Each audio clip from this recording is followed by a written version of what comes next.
말씀입니다.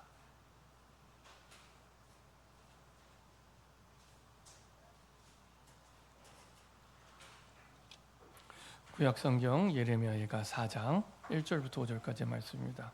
페이지 수로 1148페이지입니다.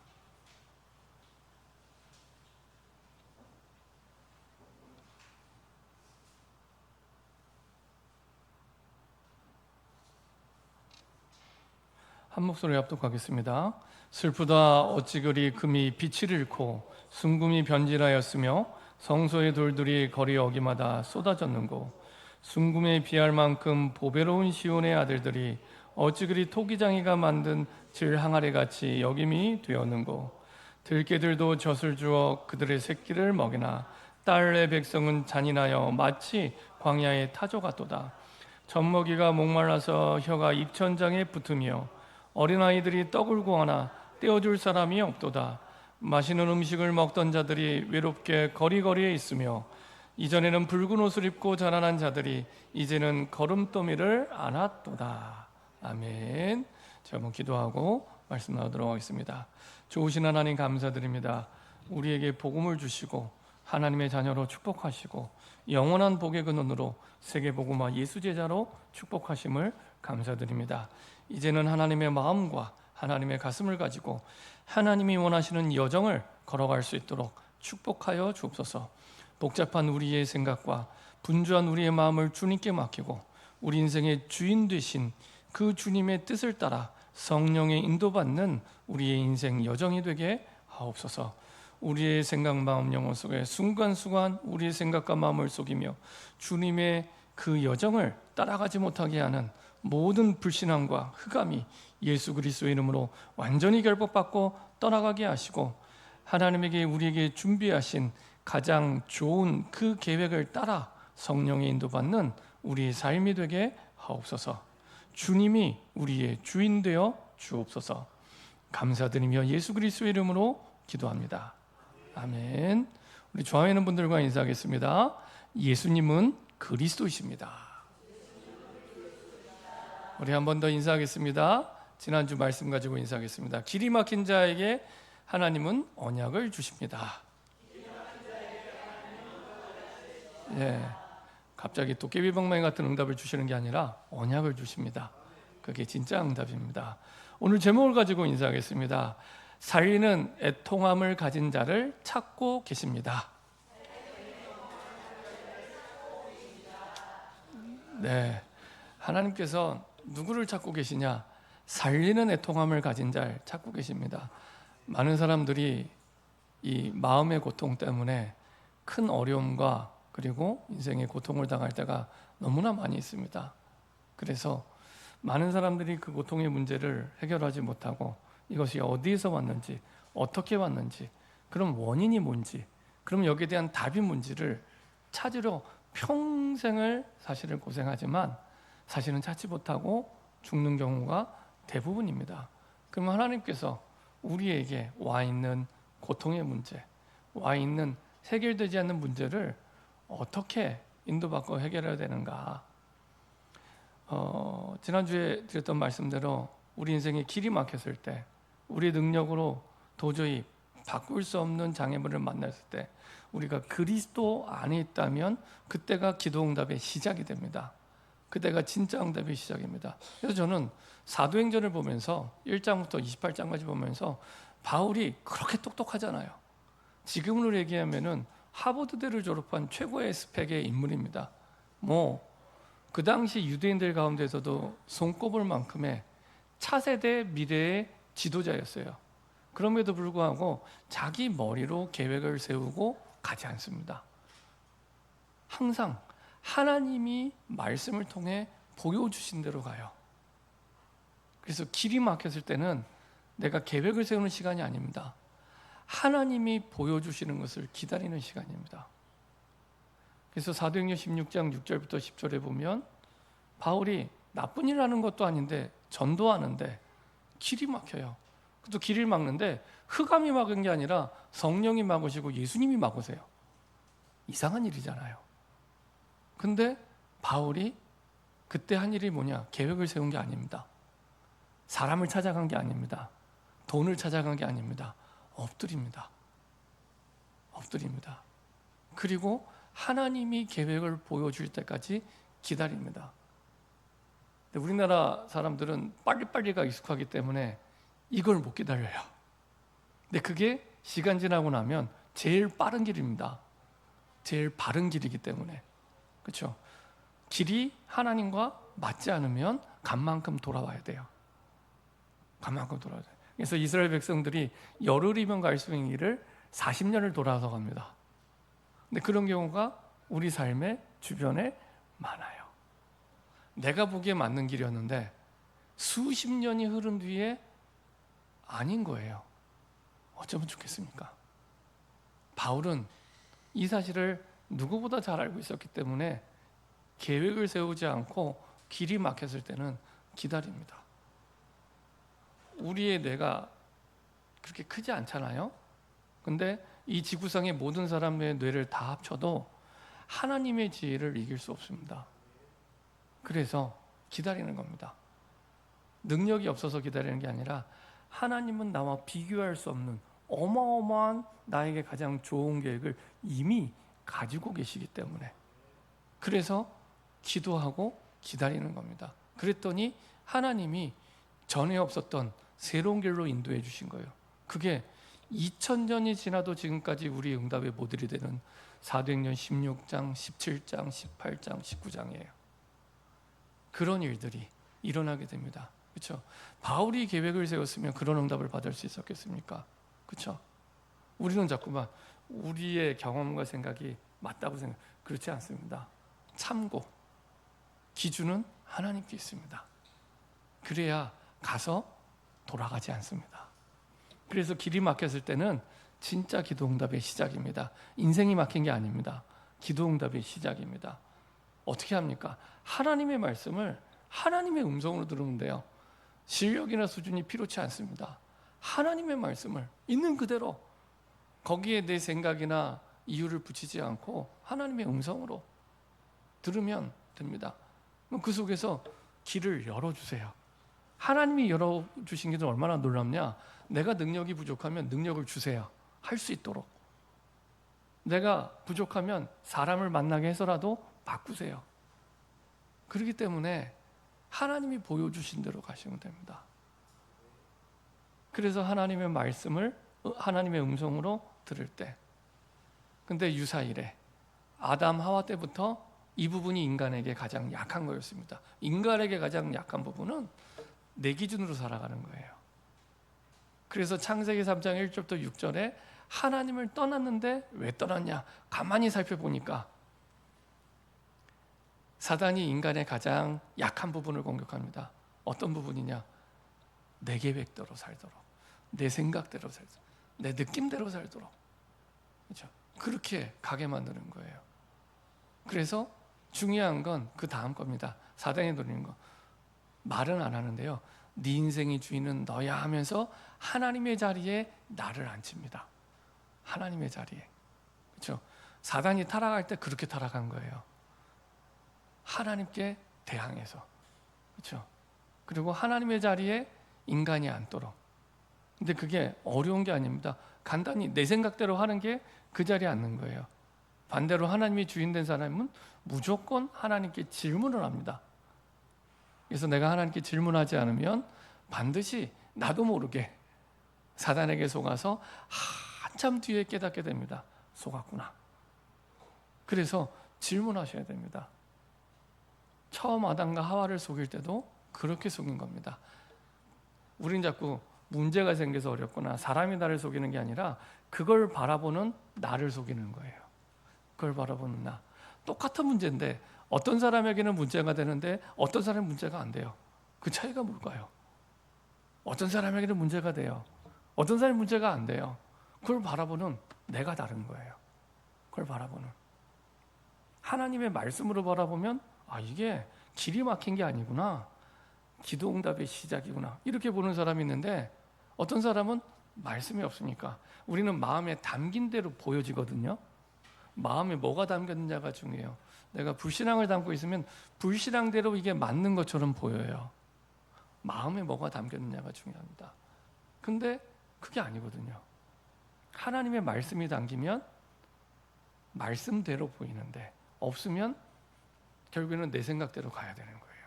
그게 맞으면 좋겠는데 사실은 그렇지 않습니다. 사단에게 완벽히 속게 됩니다. 그래서 하나님께 질문하고 하나님의 말씀을 하나님의 음성으로 들어야 될 이유가 거기에 있습니다. 이게 인간의 배경입니다. 누구든지 예외가 없습니다. 대통령부터 거지까지. 이건 공부를 잘하고 못하고 돈이 많고 적고 아무 상관없습니다. 인간이라면, 그렇죠? 하나님께 질문하지 않으면, 하나님의 말씀이 아니면 반드시 속게 되어 있습니다. 그럼 어떻게 하나님의 말씀이 임했고 어떻게 받아야 됩니까? 우리가 보통 복음을 누릴 때 복음을 누려라 그러면 어떻게 누리십니까? 복음을 누려라. 어떤 분은 복음을 누려라 하면은 문제를 무시하는 사람도 있고, 복음을 누려라 하면은 화를 내는 분도 있고, 피하는 사람도 있고. 어떻게 누리십니까? 성경에 보니까 복음을 누린 사람들은 하나님의 계획을 찾아 인도받았습니다. 그리스도 안에 하나님의 숨은 계획이 반드시 있습니다. 내게 와 있는 이 길이 막힌 문제보다 항상 더 좋은, 예외가 없습니다. 항상 더 좋은 계획을 나는 없는데 하나님은 반드시 가지고 계십니다. 반드시 예외가 없습니다. 그래서 그 계획을 찾을 때 깨닫게 돼요. 이것 때문에 하나님이 이런 상황이 됐구나. 전체가 이해가 되는 거예요. 과거와 현재와 미래가 이해가 되는 거예요. 점쟁이가 아닌데 길이 보여요. 그러면서 그 길을 따라가게 됩니다. 그걸 보고 우리는 성령의 인도받는다 이렇게 얘기를 해요. 다른 말로 하면 복음을 그렇게 누리시면 됩니다. 이렇게 문제가 오면 문제를 건드리면 안 돼요. 어떤 사람이 나를 화나게 하면 건드리지 마세요. 우리가 몸에 상처가 나면은 자꾸 건드리면 어떻게 돼요? 상처난 데를 손으로 자꾸 내가 손을 대면 덧나죠. 똑같습니다. 문제가 왔는데 내가 건드리면 덧나게 됩니다. 두시고 하나님이 여기서 원하는 하나님의 숨은 계획이 뭘까? 그건 질병이든 경제 문제든 자녀 문제든 어떤 환경이든 상관없습니다. 그러면 그 속에서 하나님이 원하는 계획을 보여주세요. 그걸 붙잡고 인도받으시면 됩니다. 그러면서 복음을 누리게 돼요. 답을 보니까. 문제가 문제인 건 답을 모를 때 문제지, 답을 알게 되면 그때부터는 문제가 아닙니다. 답이 없기 때문에 문제입니다. 답을 찾았기 때문에. 그래서 문제를 만나면 당연하게 생각하세요. 예레미야가 시유대 뜰에 갇힌 건 당연한 일이에요. 왜냐? 그 당시 이스라엘 백성들의 99%는 하나님에 의해서 마음이 떠나 있었습니다. 하나님의 마음이 떠났다는 얘기는 그 마음을 누가 지배해요? 사단이 지배하는 거예요. 그러니까 아무리 예레미야가 맞는 말을 해도 감옥에 넣는 거예요. 누명을 쓰고 감옥에 갔습니다. 예레미야가. 바벨론의 첩자라고. 왜? 망한다고 얘기했으니까. 듣기 좋은 말이 아니잖아요. 그때 거짓 선지자들은 듣기 좋은 말을 했어요. 아니야, 평안하다, 평안하다 이렇게 얘기했어요. 분명히 바벨론 쳐들어올 건데 오히려 바른 말을 한 이 예레미야는 감옥에 갇히게 됩니다. 예레미야 입장에서 또 이해가 안 되는 거예요. 선지자로 부름받았으면 돌아다니면서 백성을 깨우쳐야 되는데 감옥에 갇혔는데 하나님이 가만히 계시는 거예요. 너무 이해가 안 되잖아요. 그때 하나님이 다시 말씀하십니다. 그렇죠? 이 일은 네가 하는 게 아니야. 아까 우리 그 성가대에서 찬양팀에서 찬양했던 것처럼 일을 행하는 예레미야가 아닙니다. 여호와.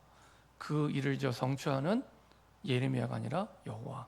내 인생도, 내 인생을 하나님이 만들어 가시는 분은 여호와입니다. 그렇죠? 그래서 당연하구나.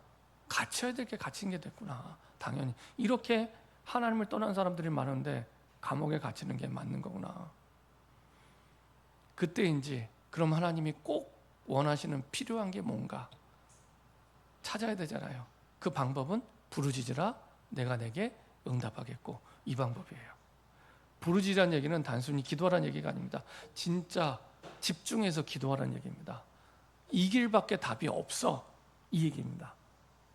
그래서 부르짖으라. 그러니까 하나님이 다 만들어 놓고 응답 주시려고 부르신 거예요. 네가 하는 거 아니야. 내가 할 테니까 넌 부르짖기만 해. 그래야 증인이 되니까. 그래야 나중에 응답을 받고도 딴소리를 안 해요. 내가 사람의 도움을 받아서, 내가 돈이 좀 있어서, 똑똑해서 이런 얘기 안 하고 전적으로 하나님이 하셨구나. 그러려면 부르짖어야죠.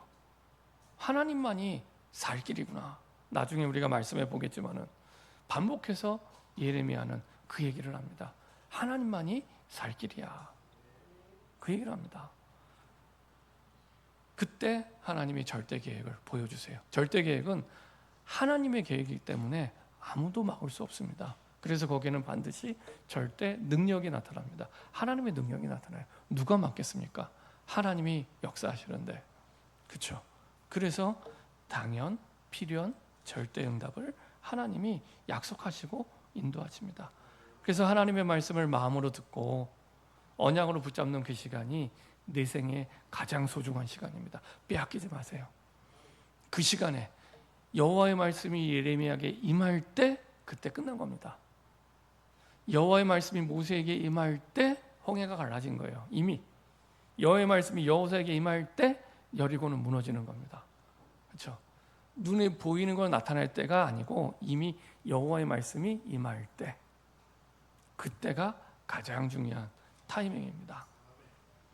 자, 그렇게 인도받을 때 하나님이 그럼 원하시는 게 뭐냐? 예레미야가 깨달은 거예요. 아, 하나님은 육신적인 애통함을 원하는 게 아니라, 대부분 다 육신적인 애통함으로 살아가요. 육신적인 애통함, 내일이 잘 안 되는 것 때문에 아파하고 힘들어하고 고민하고 갈등하고 상처받고, 내일이 안 되는 것 방해한 사람의 원한을 가지고 이렇게 평생을 살아갑니다. 육신적인 애통함이 아니라 영적인 애통함을 하나님은 기다리고 계시는구나. 예레미야는 그 영적인 애통함을 가지고 지금 노래를 지은 거예요. 그게 예레미야 애가입니다. 그래서 비참하게 이스라엘 백성들이 망하게 되는데 그 망한 현장을 보고 지은 노래입니다. 그래서 4장도 마찬가지지만 1장 1절에 보면 이렇게 시작을 합니다. 예레미야가 1장 1절 슬프다 이렇게 시작해요. 시작이 무슨 말하기도 전에 슬프다 이렇게 시작해요. 이거는 원래 성경 원어적으로도 슬프다는 의미가 있지만 이런 의미입니다. 어쩌다 이런 일이 벌어졌나 이런 뜻이에요. 어쩌다 이런 일이, 이런 일이 한 번도 상상해 본 적이 없었는데 어쩌다 이런 일이 일어났는지 그 얘기를 하는 겁니다. 오늘 4장 1절에도 슬프다, 어쩌다 이런 일이 일어나냐, 한 번도 생각해 본 적이 없는, 꿈에도 생각해 본 적이 없는 그런 일이 일어났다는 거예요. 그래서 비유를 어찌 그리 금이 빛을 잃고 순금이 변질하냐. 순금은 가장 금 중에서도 최고의 금, 14K, 18K가 아니라 가장 순도가 좋은 금을 얘기합니다. 그러니까 최고의 가치를 가진 백성이 망할 수가 없는데 어떻게 이렇게 망할 수가 있냐, 그 얘기를 하는 겁니다. 하나님의 백성이라는 건 최고의 순도를 가진 금처럼 최고의 가치를 가진, 사람이라고도 똑같은 사람이 아니라 그 많은 사람들 가운데서도 하나님의 백성은 최고의 가치를 가진 사람인데 어떻게 망하게 됐냐, 그 얘기를 하는 겁니다. 성소의 돌들이 거리 어귀마다 쏟아졌고, 이거는 성소의 돌은 구별되어서 선 성전이 무너졌다는 거예요. 근데 이거는 건물 하나 무너진 얘기가 아니고 이스라엘 백성의 인생의 중심은 항상 하나님의 성전입니다.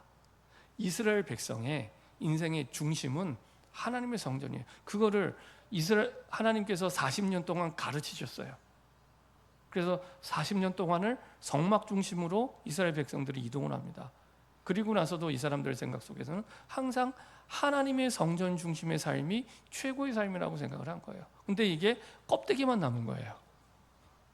건물은 자랑하는데 언약이 없어요. 그런 상황이 된 겁니다. 건물은 자랑해요. 자, 저 화려한 성전을 봐, 얘기는 하지만 진짜 중요한 알맹이인 언약이 없는 거예요. 예를 들면 내가 저 사람을 믿는데 저 사람이 잘생긴 거 보고 믿고 이쁜 거 보고 믿는 거 아니잖아요. 죄송한 얘기지만 사기꾼들은 되게 잘생기고 되게 이뻐요. 그런 경우가 많아요. 근데 진짜 중요한 건 이 사람이 한 말, 약속, 그걸 믿는 거지 이 사람의 외모를 믿는 거 아니잖아요. 그렇죠? 우리가 하나님을 믿는다고 할 때는 성전을 믿는 게 아닙니다. 하나님의 약속을 믿는 겁니다. 근데 이스라엘 백성들이 하나님의 약속을 잃어버린 거예요. 약속을 잃어버리니까 그것이 결국 어떻게 되냐? 망하게 되는 겁니다. 내 자녀가, 내 후대가, 내 가족이 하나님의 약속이 없으면 망하는 길로 계속 가는 거예요. 그래서 오늘 그 얘기를 한 거예요. 예전에는 상상할 수 없었는데 성전이 무너져서 막 거리 어귀마다, 그 말은 이스라엘 전체가 무너졌다는 얘기입니다. 돌들이 다 발에 채이고. 근데 그걸 얘기하는 게 아니라 진짜 예레미야가 얘기를 하길 원하는 건 2절에 순금에 비할 만큼 보배로운 시온의 아들들, 이스라엘 백성들, 어찌 그리 토기장이가 만든 질 항아리 같이 여김이 되오는 거. 그 명장들이 만드는 항아리 아시죠?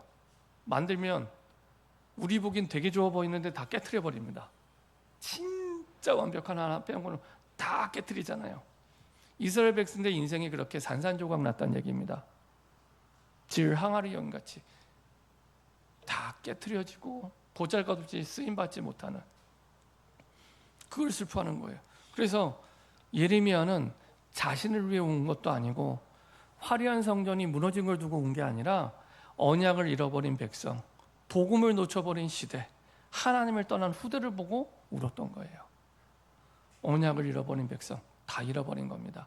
정체성을 잃어버린 거예요. 복음을 놓쳐버린 시대, 하나님을 떠난 후대, 이걸 보고 울어야 된다는 겁니다. 울어야 된다는 겁니다. 그럼 응답받으려면 어떤 언약을 잡아야 됩니까? 자, 이 성경만 보면은 대충 망한 것처럼 보이잖아요. 근데 그 당시에 얼마나 비참하게 무너졌는지 그 뒤에 잘 나타나 있습니다. 자, 6절부터 10절까지 한번 읽어보겠습니다. 예레미야가 6절부터 10절까지 좀 더 구체적으로 그 당시 상황을 표현하고 있습니다. 천천히 한 목소리 합독하겠습니다.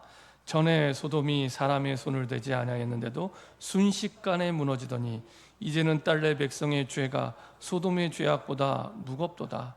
전에는 중귀한 자들의 몸이 눈보다 깨끗하고 젖보다 희며 산호들보다 붉어 그들의 윤택함이 갈아서 빛낸 청옥 같더니 이제는 그들의 얼굴이 숯보다 검고 그들의 가죽이 뼈들에 붙어 막대기같이 말랐으니 어느 거리에서든지 알아볼 사람이 없도다. 칼에 죽은 자들이 주려 죽은 자들보다 나음은 토지소산이 끊어지므로 그들은 찔림받은 자들처럼 점점 쇠약하여 가미로다. 딸내 백성이 멸망할 때 자비로운 부녀들이 자기들의 손으로 자기들의 자녀들을 삶아 먹었도다. 이렇게 비참하게 됐습니다. 얼마나 죄악이 많았는지. 소돔이 순식간에 무너졌는데 그거보다 더 무겁대요. 결국에 죄 때문에 무너졌는데 죄가요 다른 죄가 아닙니다. 하나님의 말씀을 떠난, 그러니까 하나님의 말씀을 불신하는 걸 죄라고 얘기하는데, 그러면 그것이 이제 모든 문화의 행동으로 나타나는 겁니다. 우리가 아는 죄라고 하는 것들은 그 근본은 하나님의 말씀에서 떠난 겁니다. 청옥처럼 보석 같더니 이제는 그들의 얼굴이 숯보다 검고. 그 유튜브 보시면 유튜브에 이제 요새 기술이 좋아지니까 100년 전의 한국인의 모습 이런 거 있거든요. 한번 보세요. 100년 전 한국 모습. 그러면요 까매요. 까매요. 옛날에 국사책, 사배책에서 흑백 사진으로 나왔던 것처럼 그 100년 전에 그 유튜브 이렇게 보면은요 한국 사람이 까매요. 왜 까말까요? 빼싹 마르고 까만데 일단은 잘 먹지 못하고 또 많은 질병에 걸려 있고 씻지 못하니까 어쩔 수가 없어요.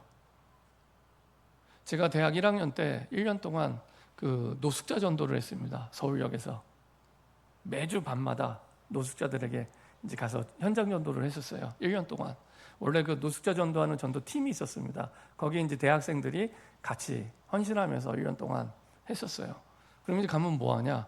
일단 밥을 한 100인분 가져가요. 미끼. 밥 먹으러 올 수 있도록. 그럼 밥 먹기 전에 예배 드려요. 그래서 이제 영접 초청하고, 그리고 예수님 영접하고, 그다음에 예배 드릴 때 옆에서 도와주고, 이제 성경 넘겨주고. 근데 이 사람들은 돈이 없는 사람들 이전에 정신 문제가 온 사람들이 많아요. 이미. 그래서 쉼터를 마련해줘도 안 들어갑니다. 정신 문제가 와 있기 때문에. 들어가서 쉬면 되잖아요. 안 가요. 근데 이 사람들이요, 진짜 냄새가 많이 나요. 네. 그래서 이렇게 전도하다가 냄새가 너무 많이 나서 전도를 못 하겠다 하는 건 처음 봤어요. 그 정도로 냄새가 많이 나요. 근데 같이 옆에 앉아서 밥도 먹고 예배도 드려야 되는데 이게 쉬운 일 아닙니다. 근데 보면 피부도 보면은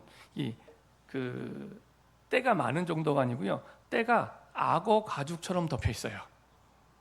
때가 악어 가죽처럼 덮여 있어서 이렇게 피부를 이루고 있습니다. 너무 오래 안 씻으셔서. 저는 이거 보면서 이스라엘 백성들이 이렇게 됐구나. 왜냐하면 그때 당시에 예루살렘 성을 두고 바벨론의 군사들이 애워싼 거예요. 못 빠져나가게. 그럼 어떻게 됩니까? 말라 죽이는 겁니다. 굶어 죽는 거예요. 나가서 농사도 짓고 식량도 구하고 장사도 하고 그래야 되는데 식량을 구할 길이 없으니까 청옥 같은 이스라엘 백성들이 시커멓게 숫덩이처럼 뼈들에 붙어 막대기 같이 이렇게 되는 겁니다. 그러니까 그런 비참함. 나중에는 칼에 죽은 자들보다 줄여 죽은 자들이 많은 것처럼, 나중에는 딸의 백성이 멸망할 때 자비로운 부녀들이, 나쁜 사람들이 아닙니다, 자비로운 부녀들이 자기들의 손으로 자기들의 자녀들을 삶아 먹었도다. 너무너무 비참한 상황들이 이 현장 속에. 이거는 신명기 28장이 성취된 겁니다. 신명기 28장. 신명기 28장이 두 부분으로 나눠지는데 앞부분은 여러분들이 계엄 예배 때 많이 보는 말씀들이 거기 다 나와 있어요. 아시는 것처럼 신명기는 이 모세가 자기는 못 들어가지만 이스라엘 백성들이 가나안 땅에 들어가서 어떻게 살아야 되는지 삶의 방법을 얘기한 마지막 설교입니다. 근데 그 앞부분에는 축복을 얘기하는데 그 뒷부분에는 저주가 계속 나와요.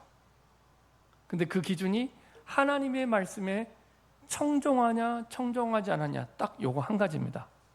하나님의 말씀에 청종했냐 청종하지 않았냐. 청종은 듣고 따라가냐, 듣기만 하는 게 아니라 듣고, 이건 진짜 들었다는 얘기는 마음에 담았다는 얘기죠.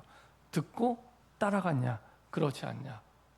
근데 그때 말씀하셨던 모세에게 말씀하신 저주가 이 지금 바벨론 시대 그대로 성취되는 겁니다.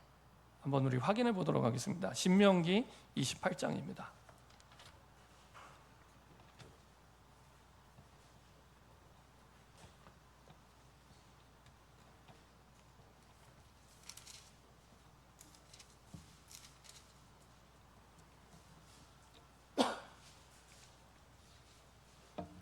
신명기 28장 1절부터 보도록 하겠습니다.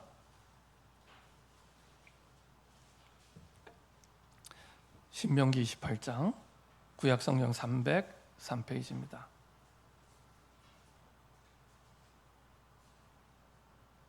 모세의 유언과도 같은 마지막 설교입니다. 같이 합독하겠습니다. 내가 내 하나님 여호와의 말씀을 삼가 듣고 내가 오늘 내게 명령하는 그의 모든 명령을 지켜 행하면 내 하나님 여호와께서 너를 세계 모든 민족 위에 뛰어나게 하실 것이라. 내가 내 하나님 여호와의 말씀을 청종하면 이 모든 복이 내게 임하며 내게 이르리니 성읍에서도 복을 받고 들에서도 복을 받을 것이며 내 몸의 자녀와 내 토지의 소상과 내 짐승의 새끼와 소와 양의 새끼가 복을 받을 것이며 내 광주리와 떡반죽 그릇이 복을 받을 것이며 내가 들어와도 복을 받고 나가도 복을 받을 것이니라. 여호와께서 너를 대적하기 위해 일어난 적군들을 내 앞에서 패하게 하시리라. 그들이 한 길로 너를 치러 들어왔으나 내 앞에서 7길로 도망하리라.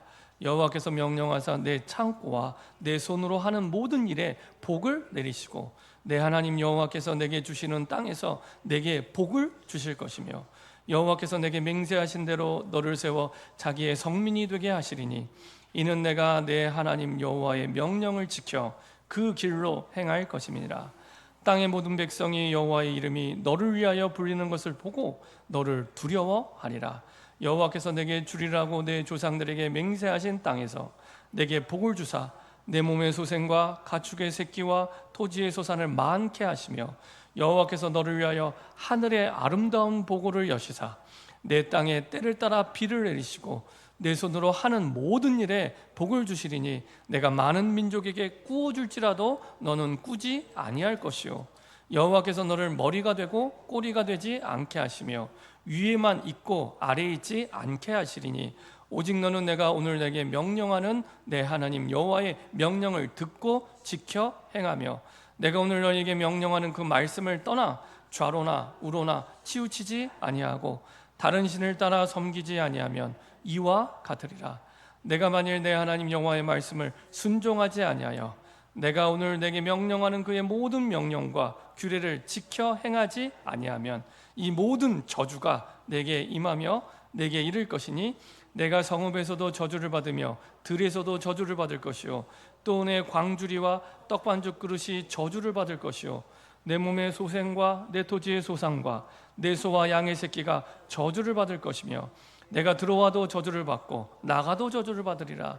내가 악을 행하여 그를 잊음으로 내 손으로 하는 모든 일에 여호와께서 저주와 혼란과 책망을 내리사 망하며 속히 파멸하게 하실 것이며 여호와께서 내 몸에 연병이 들게 하사 내가 들어가 차지할 땅에서 마침내 너를 멸하실 것이며 여호와께서 폐병과 열병과 염증과 학질과 한재와 풍재와 썩는 재앙으로 너를 치시리니 이 재앙들이 너를 따라서 너를 진멸하게 할 것이라. 내 머리 위에 하늘은 노치 되고 내래의 땅은 철이 될 것이며 여호와께서 비 대신에 티끌과 모래를 내 땅에 내리시리니 그것들이 하늘에서 내 위에 내려 마침내 너를 멸하리라. 여호와께서 내 적군 앞에서 너를 패하게 하시리니 내가 그들을 치러 한 길로 들어가서 그들 앞에서 7길로 도망할 것이며 내가 또 땅의 모든 나라 중에 흩어지고 내 시체가 공중의 모든 새와 땅의 짐승들의 밥이 될 것이나 그것들을 쫓아줄 자가 없을 것이며 여호와께서 애굽의 종기와 치질과 괴혈병과 피부병으로 너를 치시리니 내가 치유받지 못할 것이며 여호와께서 또 너를 미치는 것과 눈머는 것과 정신병으로 치시리니 맹인이 어두운 데서 더듬는 것과 같이 내가 백주에도 더듬고 내 길이 형통하지 못하며 항상 압제와 노략을 당할 뿐이니 너를 구원할 자가 없을 것이며 내가 여자와 약혼하였으나 다른 사람이 그 여자와 같이 동침할 것이요 집을 건축하였으나 거기에 거주하지 못할 것이요 포도원을 심었으나 내가 그 열매를 따지 못할 것이며 내 소를 내 목전에서 잡았으나 내가 먹지 못할 것이며 내 나귀를 내 목전에서 빼앗겨도 도로 찾지 못할 것이며 내 양을 원수에게 빼앗길 것이나 너를 도와줄 자가 없을 것이며 내 자녀를 다른 민족에게 빼앗기고 종일 생각하고 찾음으로 눈이 피곤하여지나 내 손에 힘이 없을 것이며 내 토지 소산과 내 수고로 얻은 것을 내가 알지 못하는 민족이 먹겠고 너는 항상 압제와 학대를 받을 뿐이니 이러므로 내 눈에 보이는 일로 말미암아 내가 미치리라. 여기까지 읽겠습니다. 그 뒤에도 계속 나와요. 이거를 고스란히 이스라엘 백성들이 바벨론 그 시대에 당하고 있는 겁니다. 기준이 뭐예요? 하나님의 말씀을 청종했냐 청종하지 않냐 딱 그 기준이에요. 근데 안타까운 건 청종하지 않았을 때 문제가 왔는데 구원할 자가 없는 거예요. 문제가 왔는데 도울 자가 없는 게 아니라 내가 죽었는데 내 시체를 치울 사람도 없어요. 다 죽었으니까. 완전히 망하게 되는 길로 가는 겁니다. 그렇죠? 그 기준이 이거는 지금 모세가 자기의 마지막 설교 유언처럼 한 얘기입니다. 그래서 신명기 6장 4절부터 9절처럼 얘기하는 거예요. 네가 앉을 땐지 나갈 땐지 들어올 땐지 나올 땐지 주의 언약을 기억하고 포럼하고. 그게 여러 가지 중에 하나가 아니라 다란 얘기입니다. 일이 되고 안 되고, 이게 진짜 복이 되고 복이 안 되는 건 내 손에 달려있는 게 아니라 하나님의 말씀에 달려있는 겁니다. 그거를 얘기하는 거예요. 그래서 우리가 예레미야 애가를 전체를 안 읽었지만 예레미야 애가의 전체 주제는 그거예요. 도울 자 없지 않냐, 네가 어려움 당했는데. 그게 진짜 슬픈 거거든요. 도울 자가, 구원할 자가 없지 않냐. 도울 자, 구원할 자는 하나님밖에 없다는 겁니다. 그래서 예레미야 애가에서 계속 하시는 말씀은 하나님께로 돌아가자는 얘기예요. 그걸 보고 회개라고 얘기합니다. 회개는 다른 게 회개 아니라 하나님께로 돌아가는 겁니다. 내가 오늘의 말씀, 오늘의 기도, 오늘의 전도, 기도하고 하는 것들이 단순히 내가 기도하자, 내가 전도하자, 그 얘기가 아닙니다. 내 인생이, 내 삶의 방향이 하나님께로 돌아가자는 얘기입니다. 그게 가장 복된 길이기 때문에 하나님께로 돌아가자. 그래서 기도하는 행위가 중요한 게 아니라 우리의 중심이 하나님께로 돌아가자는 얘기입니다. 그래서 예레미야는 자기 때문에 슬퍼한 것도 아니고 화려한 그 성전이 무너진 것 때문에 슬퍼한 게 아니라 언약을 잃어버린 백성 때문에 다 잃어버린 겁니다. 복음을 놓쳐버린 이 시대를 바라보면서, 하나님을 떠난 후대를 보면서 그것 때문에 눈물을 흘린 겁니다.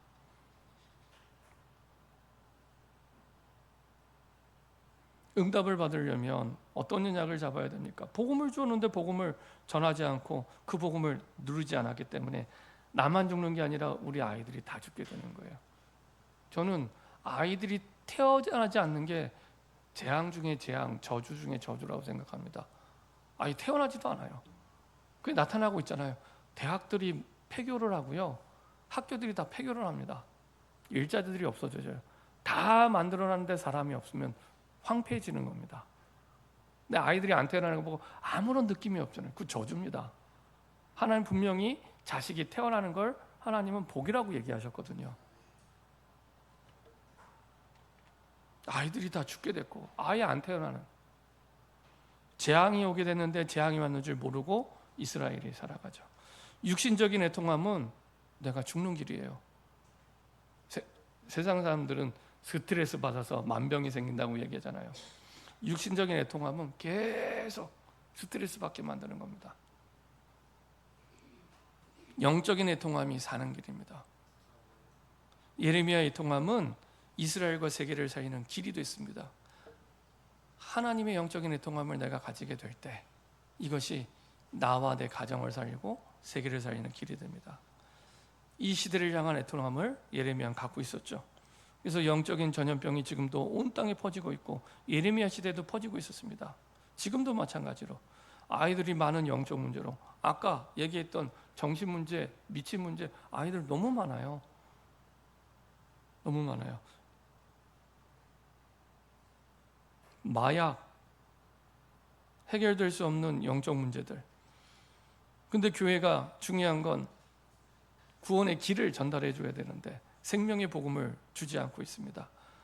그래서 가장 큰 문제는 복음을 받았는데 복음을 전하지 않는 나, 언약을 매주 우리가 받고 있는데 언약을 놓치고 있는 나, 후대를 향한 눈물이 사라진 나, 현장을 향한 안타까움이 무뎌진 나. 우린 자꾸 남 핑계를 많이 대는데 그렇지 않습니다. 그렇죠? 전 세계 아이들이 사탄의 절기에 빠져서 죽어가는데 우리나라 아이들도 마찬가지예요. 한 번은 제가 우리 아이들이 어린이집 다닐 때 이렇게 뭘 배웠다고 얘기를 하는데 뭘 배웠냐? 할로윈, 이태원 참사 때 그 축제날 그 참사가 일어났잖아요.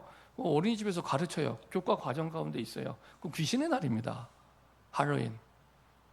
그거를 교과 과정 가운데 가르친다니까요. 축제처럼. 네. 그래서 무서운 호박 끓여진 이거 들고 가서 과자 이렇게 달라고 하고 뭐 이런. 그걸 어린이집에 가르쳐요. 교과 과정 가운데 있어요. 제가 어린이집 원장님한테 물어봤어요. 근데 그거 아무 느낌이 없는 거예요. 내 아이들의 영혼을 죽이는 건데. 그리고 나중에 아이들이 문제가 왜 왔지? 이미 그게 다 들어간 거예요. 한 주간 내내 아이들은 하나님의 언약을 배우는 게 아닙니다. 다 세상 것을 받아들이고 있어요. 일주일에 한 번 와서 예배 드리는 겁니다. 근데 그거조차 없다면 말 그대로 망하는 길로 가는 겁니다. 근데 거기에 중요한 건 복음을 가진 우리가 아무 느낌이 없다면 이 시대에는 소망이 없는 겁니다. 그게 하나님의 애통함입니다. 영적 문제 속에서 사단에게 잡히게 된 인간들, 네피림이 된 인간들을 보고 탄식하시는 하나님. 그게 창세기 6장입니다. 죄악이 관영한 것을 보시고 지으신 것을 탄식하셨다고. 처음에 창세기 1장 2장에는 다 지어놓고 나서 보기에 심히 좋았더라 이렇게 말씀하신 하나님께서, 예수님께서도 목자 이런 양들을 보면서 애통해하셨죠. 민망히 여기셨다고. 그게 한국어 성경이 굉장히 이게 완곡하게 표현한 건데, 원래 원어의 뜻은 창자가 끊어지는 아픔을 느끼신 거예요. 원래 뜻이.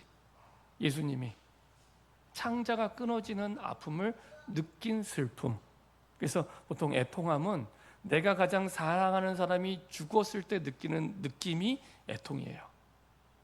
그게 하나님의 애통함입니다. 내가 가장 사랑하는 사람, 그 사람이 죽었을 때 느끼는 아픔이 애통함입니다. 그게 하나님의 애통함이에요. 복음이 아니면 안 된다는 애통함이 있는 사람이 이 시대의 재앙을 막는 겁니다. 그게 마태복음 5장의 팔복입니다. 그 애통함을, 실력도 능력도 나이도 아닙니다. 그 하나님의 마음이면 됩니다. 네. 이번 주 세계 렘넌트 대회가 있는데요. 진짜 영적인 애통함을 가진 영적 축제가 될 수 있도록, 특별히 이제 미전도 5천 종족을 두고 많은 나라에서 옵니다. 근데 이 아이들을 살릴 수 있는 응답의 길이 될 수 있도록, 우리 필리핀 선교사님도 계시지만 필리핀에도 미전도 종족이 많아요. 그래서 필리핀에 있는 렘넌트들도 우리가 초청할 수 있는, 응답을 받을 수 있도록 우리가 그릇을 준비해야 됩니다. 살리는 애통함을 가진 증인들이 성경 속에 나와 있죠. 애통한 선지자들에게 하나님이 주신 약속입니다. 이사야 선지자가 이사야 6장 13절을 주셨죠. 다 황폐해져도 거룩한 씨가 이 땅에 그루터기니라. 복음의 언약을 가진 남은 자가 있다는 겁니다. 그것을 통해 하나님이 회복하시겠다고, 여호와께로 돌아오게 하겠다고. 예레미야 33장 3절에 너는 내게 부르짖으라 내가 내게 응답하겠고, 우리가 부르짖으면 응답을 주신답니다. 아무 조건이 없어요. 신약으로 얘기하면 구하라 구할 것이요, 찾으라 찾을 것이요, 두드리면 열 것이라. 거기에 어떤 제한이 있습니까? 나이 제한이 있습니까? 능력 제한이 있습니까? 학력 제한이 있습니까? 아무것도 없어요. 근데 우리는 그걸 맨 마지막에 해요. 구하는 걸 처음부터 구하면 돼요. 길이 막혔을 때 처음부터 구하고 찾으면 됩니다. 에스겔 37장 4절, 7절, 10절 한번 보도록 하겠습니다. 에스겔 37장입니다. 여기 공통점이 있습니다. 37장 4절, 7절, 10절입니다.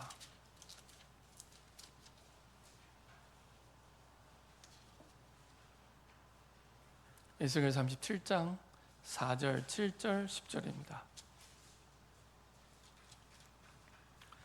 연이어서 합독하도록 하겠습니다.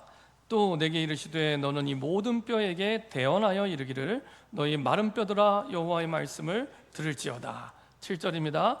이에 내가 명령을 따라 대언하니 대언할 때 소리가 나고 움직이며 이 뼈 저 뼈가 들어 맞아 뼈들이 서로 연결되더라. 10절입니다. 이에 내가 그 명령대로 대언하였더니 생기가 그들에게 들어가매 그들이 곧 살아나서 일어서는데 극히 큰 군대더라. 하나님의 말씀을 대언했더니 전혀 소망이 없는 마른 뼈가 하나님의 군대가 됩니다. 딱 하나, 하나님의 말씀을 대언했더니. 이게 애통한 사람의 사명입니다. 그래서 우리가 말씀을 대언해야 돼요. 말씀을 전달해야 됩니다. 내 말을 전하는 게 아니라 말씀을 전달해야 됩니다. 내게 주신 말씀을 대언할 때. 그래서 우리가 계속 기도하는 가운데 12지역, 12지교회, 12제자 기도하는 건 이렇게 해서 말씀이 대언돼야 지역을 살리고 민족을 살리고 세계를 살리게 됩니다. 우리 후대 렘넌트들에게는 어쩌면 첫 번째 기회와 마지막 기회가 되기 때문에 우리 후대들에게는 다른 것 주면 안 돼요. 말씀을 줘야 됩니다. 율법적으로 주는 게 아니라 저와 여러분들이 증인이 될 때 이게 아이들에게도 자기의 언약이 됩니다. 우리가 내가 증인이 되지 않으면 아이들은 그게 늘 율법적인 얘기가 됩니다. 그래서 증인의 고백으로 전달이 될 수 있도록 애통함을 가지고 바벨론에 가는 사람들을 통해 하나님이 역사하셔서 다니엘과 세 청년과 에스라를 통해서 바벨론에서 이스라엘 백성들을 회복시키시죠. 이렇게까지 무너졌던 이스라엘을 회복시키십니다. 애통함을 가진 사람들을 통해 성전 회복의 역사를 이루셔서 돌아와서도 다시 언약이 회복된 느헤미야, 스룹바벨, 학개를 통해 회복시켜 주세요. 그래서 그 애통함이 있었기 때문에 왕한테 얘기할 수 있었고, 그런 애통함이 있었기 때문에 언약을 회복하면서 성전 회복의 지도자가 되죠. 그래서 이때 지어진 성전을 무슨 성전이라고 합니까? 스룹바벨 성전이라고 하는 겁니다. 단순히 성전이 회복된 게 아니라 언약을 회복한 성전이기 때문에. 학개도 하늘과 땅과 바다를 흔들 건물이 아니라 언약을 회복하고 가르치죠. 하나님이 주신 언약이 맞느냐 안 맞느냐, 이게 중요하고 이게 다다. 그리스도 안에서 내가 일이 되고 안 되고 그건 아무 의미 없습니다. 하나님의 내게 주신 말씀의 약속이 있냐 없냐, 맞냐 안 맞냐, 그게 다예요. 결론입니다. 내 눈물을 알며 나는 무엇을 보고 울고 있습니까? 지난 한 주, 한 달 동안 혹은 1년 전에 내가 울었다면 뭐 때문에 울었습니까? 이게 육신적인 애통함의 눈물입니까? 영적인 애통함의 눈물입니까? 육신의 애통함은 멸망으로 가는 길입니다. 근데 대부분은요, 내 후대보다는 현실이, 현장보다는, 살려야 될 현장보다는 내 생계가, 복음보다는 의식주가, 사람을 살리는 언약보다 내가 살아남는 거, 여기에 쫓겨 살게 되죠. 근데 진짜 영적인 애통함을 가지게 되면 문제는 질병이 아니었구나, 문제는 현신도 아니었구나, 진짜 문제는 내가 언약을 놓치고 있는 거였구나. 신명기 28장에 있는 말씀대로 언약을 놓치고 있는 거였지. 언약을 붙잡고 있으면 청정하면 들어가도 복을 받고 나가도 복을 받는데, 그렇죠? 그리스도 안에 있는 자에게 그래서 성공과 실패가 의미가 없습니다. 된다 안 된다, 그 의미가 없습니다. 언약을 붙잡았느냐 못 붙잡느냐, 그게 기준이 되는 겁니다. 영적인 애통함은 세계를 바꾸는 길이 되죠. 예레미야는 자신 때문에 울지 않았습니다. 내일 때문에 울지 않았습니다. 살리는 애통을 가진 자를 지금도 하나님이 찾고 계십니다. 언약을 잃어버린 백성 때문에, 복음을 놓쳐버린 시대 때문에, 하나님을 떠난 후대를 때문에 울 수 있는 사람, 능력도 아닙니다. 그렇죠? 울 수 있는 사람, 그 사람에게 하나님은 절대 불가능 속에 절대 가능을 보여주시고 도전하게 하시고요, 하나님의 능력을 진짜 믿고 알기 때문에 아무도 안 도와줘도 돼요. 기도가 무엇인지를 알고 있기 때문에 가진 것이 없어도 돼요. 하나님이 이 사람에게는 보좌의 능력과 하나님이 통치하시는 하나님의 나라와 하나님의 역사인 그 하나님의 나라의 일들이 나타나기 시작합니다. 그래서 회복은 내가 좀 더 열심히 사는데 시작되는 게 아닙니다. 내가 좀 더 열심히 해야지, 좀 더 노력해야지, 그게 아닙니다. 하나님께로 돌아가는 겁니다. 하나님께로 돌아가는 겁니다. 그 말은 하나님의 언약으로 돌아가는 겁니다. 내가 한 번의 말씀을 붙잡고 한 번의 기도를 하는 것이 그냥 기도하는 행위가 중요한 게 아니라 내 마음이 하나님께로 돌아가는 겁니다. 그래야 기도가 쉬워지기 시작합니다. 그래야 전도가 편안해지기 시작합니다. 이렇게 응답받는 저와 여러분 되기를 소원합니다. 합심해서 한번 기도하겠습니다. 합심해서 한번 기도하겠는데요, 하나님, 예레미야처럼 정말로 언약을 잃어버린 백성 때문에, 복음을 놓쳐버린 시대 때문에, 하나님을 떠난 후대 때문에 애통해야 할 수 있는 영적 애통함이 우리에게 있게 허락하여 주옵소서. 우리 시간에 합심해서 한번 기도하도록 하겠습니다. 전능하신 하나님 감사드립니다. 하나님의 은혜 속에 우리를 부르시고 인도하심을 감사드립니다. 우리가 길이 막힐 때마다 언제나 변함없이 응답을 주시고 인도하신 하나님을 찬양합니다. 하나님의 말씀을 하나님의 음성으로 듣고 인도받는 우리 인생과 여정이 되게 하여 주옵소서. 영적인 애통을 가지고 우리 인생을 돌아볼 때 우리가 바로 그 이스라엘이었음을 깨닫게 하시고 이 시대의 예레미야처럼 언약을 잃어버린 백성 때문에 복음을 놓쳐버린 시대 때문에 하나님을 떠난 후대 때문에 애통할 수 있는 증인 될 수 있도록 축복하여 주옵소서.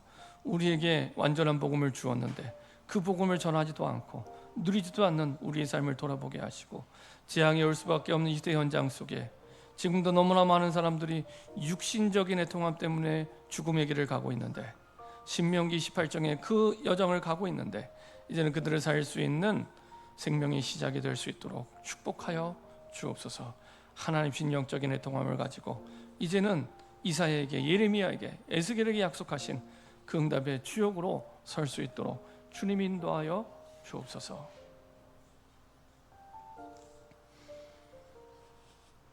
전능하신 하나님 감사드립니다. 언약을 잃어버린 백성 때문에 복음을 놓쳐버린 이 시대를 보고 그리고 하나님을 떠난 후대를 보고 울 수 있는 하나님의 애통함이 우리의 마음에 담기게 하여 주옵소서. 이것이 우리의 기도의 시작이 되게 하시고 전도의 시작이 되게 하시고 하나님의 말씀 성취의 시작이 될 수 있도록 주님 인도하여 주옵소서. 날마다 성삼위 하나님의 영의 충만함으로 하나님 역사하사 더 열심히 무언가를 하는 것이 아니라 하나님께로 돌아가는 우리 인생의 새로운 시작이 되게 하여 주옵소서. 우리 드려진 예물이 그 증거의 예물이 되게 하옵소서. 감사드리며 예수 그리스도의 이름으로 기도합니다. 아멘.